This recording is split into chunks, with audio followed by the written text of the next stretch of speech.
Chapter 4. The First Principle in the Science of Getting Rich, by Wallace Wattles. Thought is the only power which can produce tangible riches from the formless substance. The stuff from which all things are made is a substance which thinks, and a thought of form in this substance produces the form. Original substance moves according to its thoughts. Every form and process you see in nature is the visible expression of a thought in original substance. As the formless stuff thinks of a form, it takes that form. As it thinks of a motion, it makes that motion. That is the way all things were created. We live in a thought world, which is part of a thought universe. The thought of a moving universe extended throughout formless substance, and the thinking stuff moving according to that thought took the form of systems of planets and maintains that form. Thinking substance takes the form of its thought and moves according to the thought. Holding the idea of a circling system of suns and worlds, it takes the form of these bodies and moves them as it thinks. Thinking the form of a slow-growing oak tree, it moves accordingly and produces the tree, though centuries may be required to do the work. In creating, the formless seems to move according to the lines of motion it has established. The thought of an oak tree does not cause the instant formation of a full-grown tree, but it does start in motion the forces which will produce the tree along established lines of growth. Every thought of form, held in thinking substance, causes the creation of the form, but always, or at least generally, along lines of growth and action already established. The thought of a house of a certain construction, if it were impressed upon formless substance, might not cause the instant formation of the house, but it would cause the turning of creative energies already working in trade and commerce into such channels as to result in the speedy building of the house.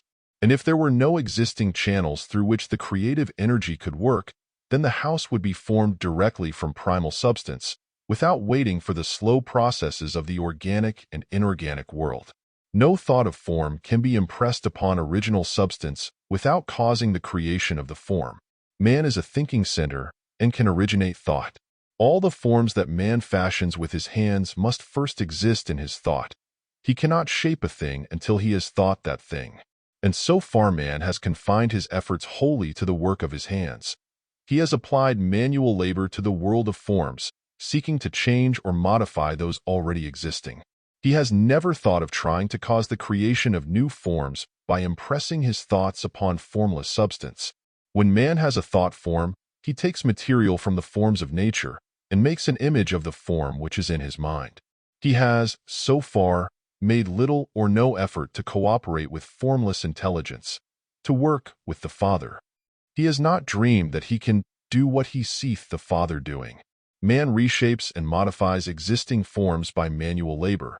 He has given no attention to the question whether he may not produce things from formless substance by communicating his thoughts to it. We propose to prove that he may do so, to prove that any man or woman may do so, and to show how. As our first step, we must lay down three fundamental propositions. First, we assert that there is one original formless stuff, or substance, from which all things are made. All the seemingly many elements are but different presentations of one element. All the many forms found in organic and inorganic nature are but different shapes, made from the same stuff. And this stuff is thinking stuff. A thought held in it produces the form of the thought. Thought, in thinking substance, produces shapes. Man is a thinking center, capable of original thought. If man can communicate his thought to original thinking substance, he can cause the creation or formation of the thing he thinks about. To summarize this, there is a thinking stuff from which all things are made, and which, in its original state, permeates, penetrates, and fills the interspaces of the universe. A thought, in this substance, produces the thing that is imaged by the thought. Man can form things in his thought, and by impressing his thought upon formless substance, can cause the thing he thinks about to be created. It may be asked if I can prove these statements, and without going into details, I answer that I can do so, both by logic and experience.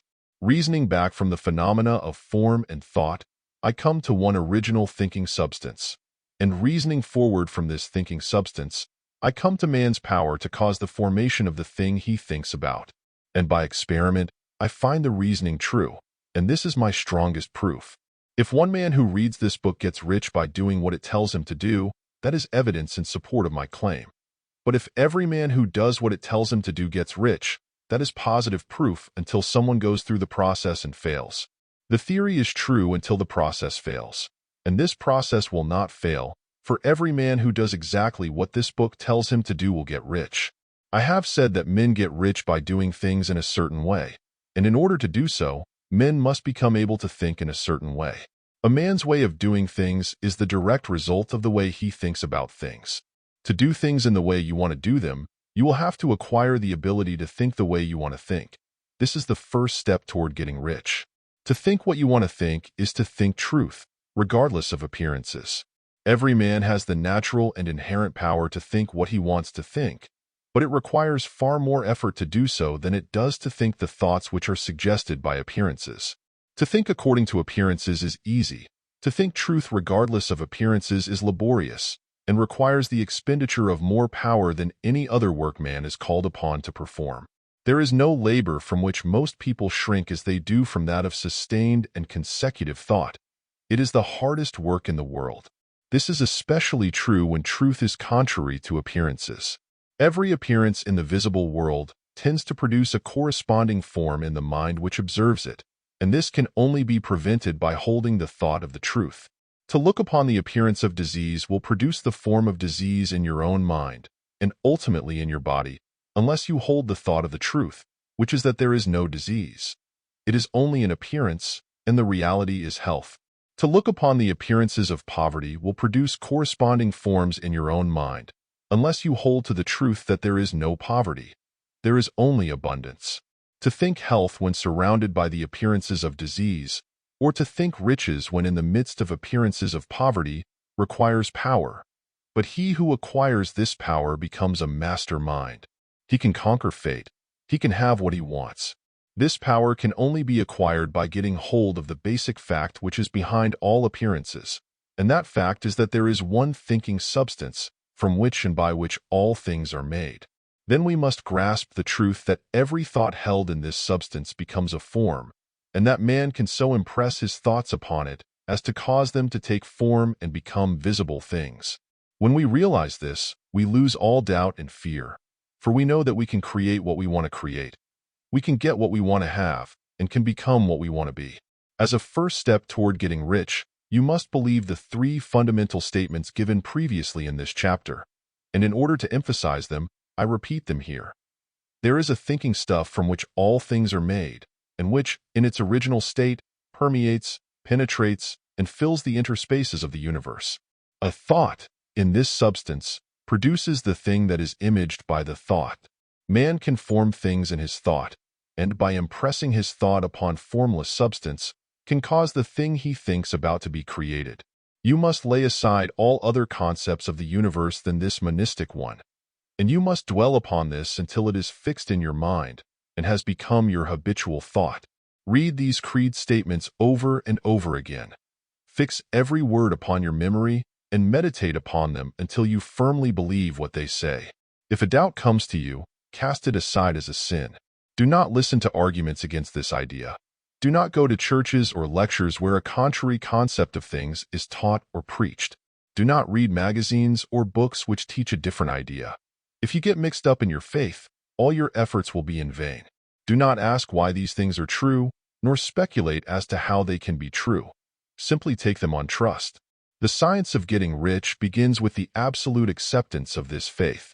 End of chapter.